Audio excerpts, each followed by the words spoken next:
The galaxy had forgotten the planet Nivara. It wasn't uninhabited, not quite, but to the vast councils of interstellar civilizations, it was insignificant. A marginal world, harsh and unyielding, its surface scorched by twin suns and its atmosphere thick with storms that could strip armor from a cruiser in hours. Its people, the Niverans, had survived for millennia, carving fragile cities into the canyons and high cliffs, eking out life in a world that refused mercy. Every civilization that had glanced at Nivara shrugged and moved on. Resource scouts ignored it. Trade routes bypassed it. The Grand Galactic Council didn't even consider its existence worth recording in the archives. Except the Terrans. Lieutenant Eric Hale stared down at the planet from the bridge of the SS Vanguard, a deep space Terran warship. The atmospheric readings made his stomach turn. Surface temperatures averaged 120 degrees Celsius, violent storms moved unpredictably, and the gravity was slightly higher than Earth's. Yet there it was, worlds away from their colonies and trade routes, and yet calling to them in a way Eric couldn't describe. "Sir," the communications officer said, breaking his reverie, "the Niveran envoy's distress signal is active. They're requesting immediate aid. Multiple raiders approaching their capital city." Eric clenched his jaw. The Niverans were a frail species, their bodies slender, their skin a pale lavender adapted to harsh winds but not weaponized fire. Raiders, mercenaries and pirates from the outer rims had been pillaging their cities, slaughtering defenseless populations. "Terran High Command is advising caution," the captain said, a hint of unease in his voice. "This planet is technically outside our jurisdiction. It's not strategic." Eric shook his head. "They're not asking for strategy. They're asking for their lives." The captain hesitated, then nodded. "Prepare for atmospheric insertion. You and your squadron lead the first ground team." The descent was brutal. Hurricanes lashed the hull, lightning forked across the skies, and winds tried to wrench the drop pods from the ship. When the pods finally pierced the upper atmosphere, the ground rose to meet them like an angry fist. Eric's pod slammed into the canyon floor, dust and debris clouding his vision. He pushed the hatch open and felt gravity pin him against the floor. And then he saw them. Thousands of Niverans had gathered in the canyon plaza, their tall, delicate frames trembling in terror. Children clung to parents, and elders held ceremonial staffs as if they could fend off weapons fire with tradition alone. Above, gunships of the raiders circled, blasting plasma into the crowded plaza. "Move!" Eric shouted, rallying his team. Bullets and energy bolts cut through the air. Terran soldiers returned fire, moving in perfect synchronization, suppressing raiders with disciplined precision. The Niverans screamed and ran, but Eric noticed something he hadn't expected. Even in the chaos, they looked at him with trust. Hope. And it broke something inside him.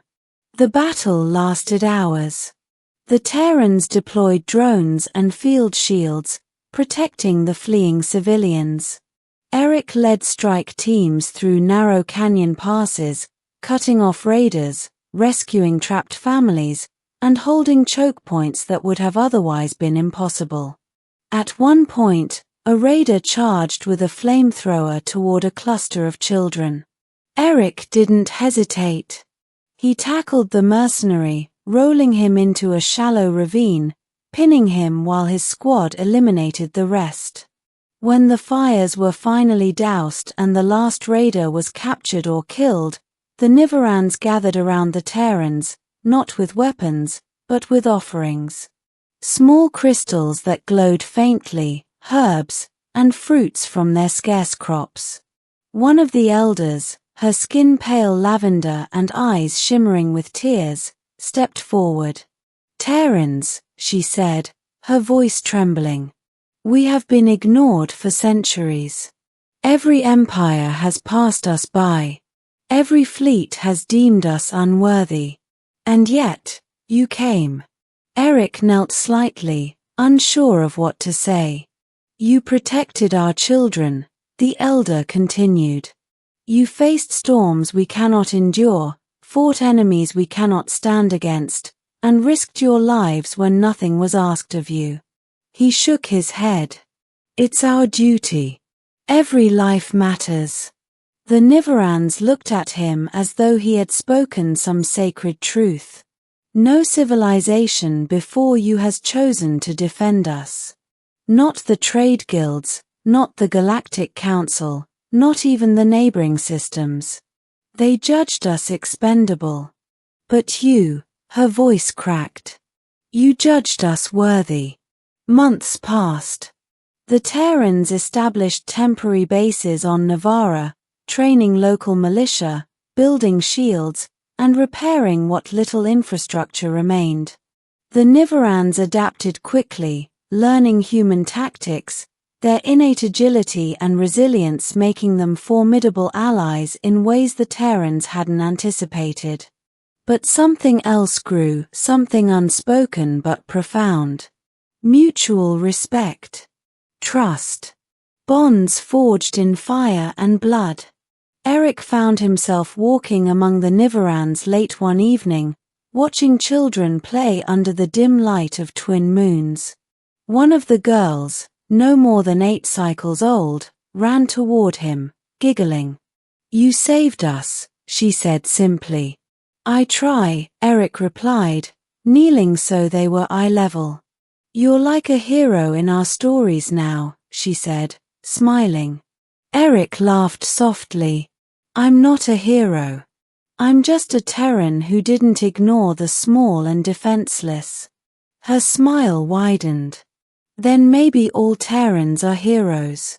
He looked to the horizon, where smoke still lingered from the raider fleet's retreat.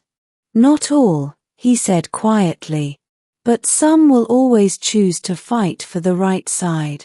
Years later, Navara thrived. The Terran presence became a permanent protectorate, not as conquerors, not as rulers, but as guardians. Trade flourished. The Niverans' ingenuity combined with Terran technology to transform the planet from a forgotten wasteland into a jewel of survival and progress. Galactic historians would later call it the miracle of Navara.